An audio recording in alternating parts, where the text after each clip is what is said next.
أخيرا هنتعلم إيطالي من الأفلام. في الفيديو ده هنعمل تطبيق عملي على فيلم حقيقي وهنكتشف تراكيب وكلمات جديدة طول الحلقة. جاهز تتعلم بطريقة ممتعة ومختلفة؟ يلا بينا. بعد ما شوفنا المقدمة وجهزنا الملفات بتاعتنا والكشكول، يا ترى ايه اللي المفروض نعمله؟ شغلنا خلاص الفيلم بتاعنا وحطينا ملفات السبتايتل، جبنا الكشكول وجاهزين نبدأ. هنشتغل ازاي وايه اللي هنعمله؟ خلينا نقول ان احنا هنشتغل الموضوع بتاعنا خطوة بخطوة، يعني نفهم الفيلم ونتعلم تعبيرات وكلمات جديدة منه، نعمل امثلة ونطبق، اتكلم واحسن النطق بتاعي من خلال الشادوينج، الاستماع اللي طبعا هيكون مكمل وواضح جدا معانا في كل الخطوات. اولا التعبيرات والكلمات المهمة، الجزء اللي هنطبق عليه هيكون من فيلم تشاو البرتو، ويا ريت نخلي بالنا في اختيار الافلام، ويفضل تكون كرتون طبعا عشان نتجنب اي مشاهد غير مناسبه. وهنا اقصد غير مناسبه عشان في مشاهد يعني مش احسن حاجه. ممكن كمان ننزل اي فيلم كرتون احنا عاوزينه باي لغه وننزل دوبلاج ايطالي، ده لغتها هتكون اوضح بكتير، كمان مش هيكون في اي كلمات من لهجات فهيكون سهل ان احنا نفهمه. احاول كمان خلال الفيديوهات بتاعتنا او خلال الفيديو بتاعنا المره دي ان احنا نوجه كلام او نوجه تراكيب بسيطه شويه عشان مستوى او يكونوا مستفيدين برضو الناس اللي بتحضر معانا الفيديوهات. في حاجات هضطر ان انا اعديها عشان وقت الفيديو. لو جاهزين وكل الورق بتاعكم جاهز وجاهزين ناخد نوتس، يلا بينا نبدا على طول.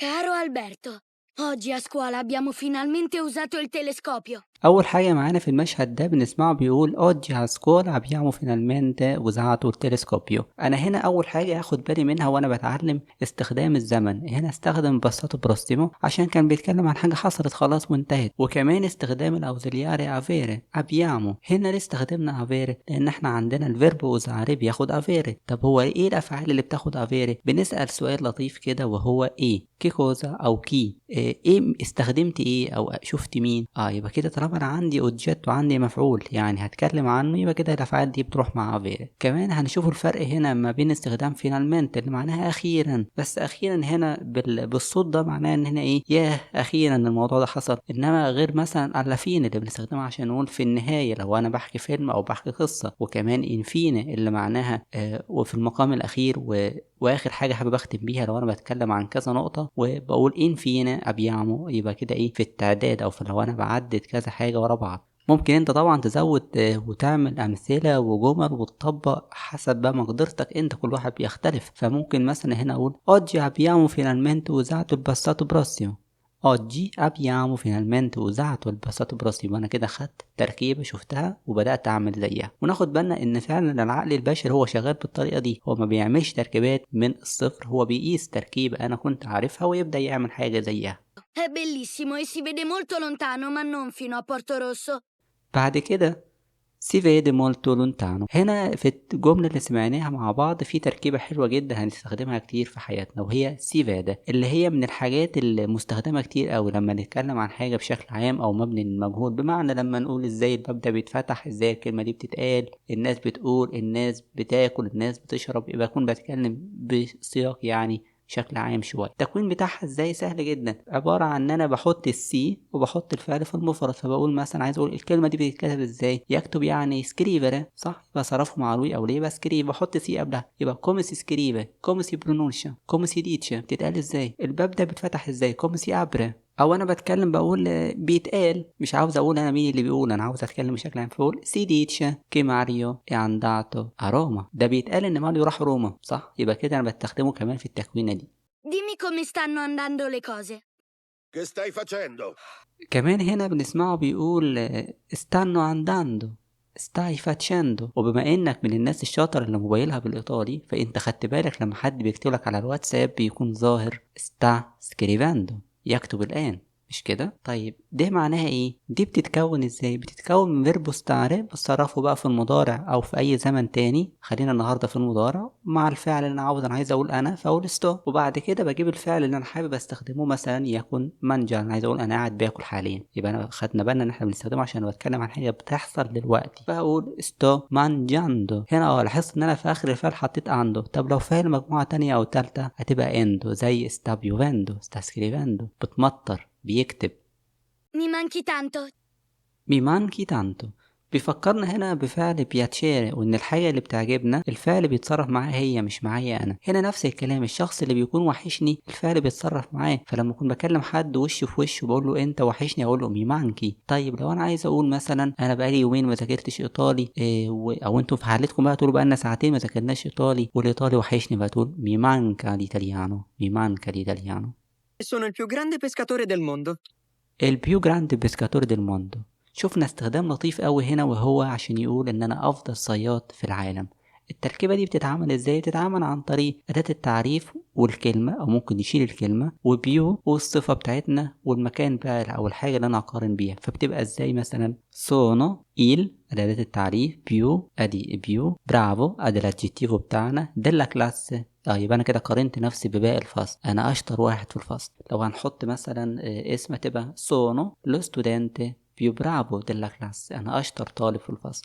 ماريا إلى راجاتسا più bella del mondo، يبقى انا عندي اسم الحد اللي انا هتكلم عنه، فليكن انا مثلا ايو هقول بأداة التعريف إيلا، صح؟ بيو مثلا intelligent الاشطر الاذكى. جربوا يعملوا لنا تركيبات بالطريقه دي واستخدموها وتدخلوها في كلامكم وتعملوا امثله. مش بس احنا بنطلع القاعده من الفيديو اللي بنتفرج عليه، لا ده احنا بنطلع القاعده عشان استخدمها انا، مش بطلعها عشان اروح ابيعها. خد بالنا من الموضوع ده مهم قوي.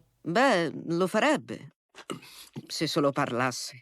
تركيبة تانية بقى للناس بتوع البي اونو والبي دوا، بيقول لنا هنا لو فارب سينون بارلاس، اكيد كان هيعمل كده لو كان بس بيتكلم. يبقى احنا كده هنا بنتكلم عن حاجة مش حقيقية، حاجة عكس الواقع، حاجة يعني مش موجودة. هو ما بيتكلمش، هو ما اتكلمش معاه في المشهد اللي فات. فشوفنا استخدام الكونجونتيفو بيرفيتو والكونديشنال سامبلتش. دايما بعد السي هو الكونجونتيفو بيتحط بعد السي مش الكونديشنال زي ما خدنا بالنا. فمثلا اقول سي فوسي ريكو كومبريري انا جراندي كازا، لو انا كنت غني كنت اشتريت لي بيت حلو قوي، بيت كبير قوي. فايه اللي عكس الواقع؟ ان انا مش غني. فهو ده اللي انا عايز اركز عليه بقى، هو ده اللي هيكون في الكونجنتيفو امبرفاتو. Non per vantarmi, ma Giulia dovrà sudarsi il posto di lavoro.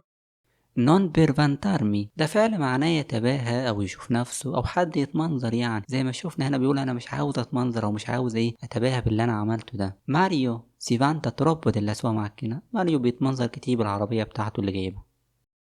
Sono licenziato? اما هنا بقى عندنا يعني كلمة او صفة حلوة قوي هنقدر ان احنا نجيب منها حاجات تانية كتير، ودي حاجة مهمة تخلوا بالكم بيها، ان اللي انتوا بتتفرجوا عليه هو مفتاح بيلفت نظركم لحاجات تانية ممكن تدوروا عليها وتستفيدوا بيها فعلا. زي مثلا احنا سمعنا كلمة ليتشنسياتو معناها يطرد، يعني حد يتم تسريحه من العمل، جاية من فعل ليتشنسياري. ممكن نجيب كمان زيها السونتو اللي معناها حد متوظف، جاية من الفعل السومرة. نقدر نجيب كمان ديماستو اللي معناها حد مستقيم من الشغل بتاعه، اللي هو Massimo sarà الفعل في المصدر orgoglioso di me. بتاعها ديماترسي. وابدأ ان انا اعمل بقى جمل باستخدام الافعال دي واتعود عليها. Aspetta lì. الامر لما اقول لحد يعمل الحاجه دي او كل الحاجه دي، بلاحظ ان انا مع تو في المجموعه الاولى اللي زي مانجارو بارلاري تصريفه بيكون مختلف، بيكون كاني بصرف الفعل مع لوي او لي، فبقول اسبيتا مانجا كانتا اسكولتا، صح؟ فهنا سمعنا اسبيتا استنى، يبقى انا كده بامره. انما في المجموعتين التانيين باقي الافعال مع تو خلاص كل حاجه بتفضل زي ما هي، زي دورمي وبيفي بشكل طبيعي عادي جدا. E a te che interessa? non importa non ti interessa، يعني هو انت يهمك في ايه؟ الموضوع مش مهم، ما بقتش فارقه بالنسبه لك الموضوع عادي. فده برضو يعني اسبريسيون حلوه ممكن نستخدمها. Non mi sopporti? زيها برضو non mi supporti انت مش طايقني. Sul serio? لو عاوز اقول بجد sul serio، في زيها per scherzio، دي بقى بهزار، بقول انا lo dici soltanto per scherzo، ده هو بيقول كده بس بهزار، مش بيتكلم جد. non parla sul serio.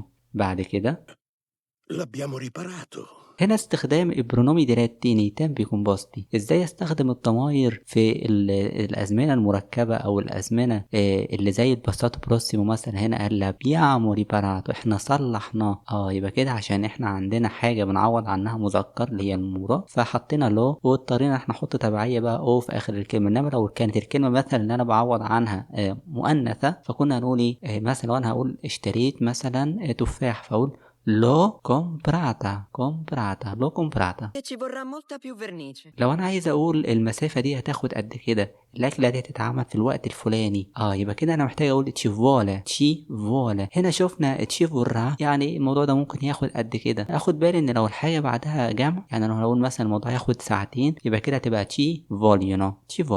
A proposito di onde, ابروبوزيتي دي بخصوص الموضوع اللي انت كلمتني عنه، ابروبوزيتي دي كله كعيدات بخصوص اللي انت قلته ده. فهنا ده ممكن استخدمها في ان انا اتناقش مع حد، وان انا ابدا اتنقل واساله عن حاجه هو كان بيقولها. يبقى كده خلصنا الجزء الاول وشوفنا الكلمات والمصطلحات اللي موجوده، وكمان طلعنا قواعد وتعلمنا ونقدر دلوقتي نستخدمها. ودي بس البدايه على فكره، المفروض ان احنا نطبق اكتر، والمفروض ان احنا نذاكر اللي احنا بنطلعه ده، وان انا اراجع عليه. مش معنى انك طلعته وكتبته عندك في الكشكول انك خلاص اكتسبت الحاجات دي، لا، المراجعه مهمه جدا. كل يوم كل اسبوع حسب وقتك تجيب الكشكول بتاعك ده وتبدا انك تراجع فيه، تبدا انك تتكلم، تبدا انك تطبق وتعمل امثله. ودلوقتي تقدر تشيل السبتايتلز كلها وتبدا انك تشوف الفيلم بتاعنا اللي احنا بنتكلم عنه من غير اي حاجه خالص، وتكتشف بقى اذا كنت انت قادر تفهم فعلا الكلمات دي ولسه فاكرها، ولا محتاج انك تراجع عليها بطريقه او شكل احسن من كده اكتر يعني شويه. وبالنسبه بقى للشادوينج، وبالنسبه للاستماع، وبالنسبه للمهارات التانية على نفس الموضوع بتاعنا من ازاي نستفيد منها من خلال الافلام، ده هتكون معانا بقى ان شاء الله في الفيديو بتاعنا. استنونا ما تروحوش بعيد.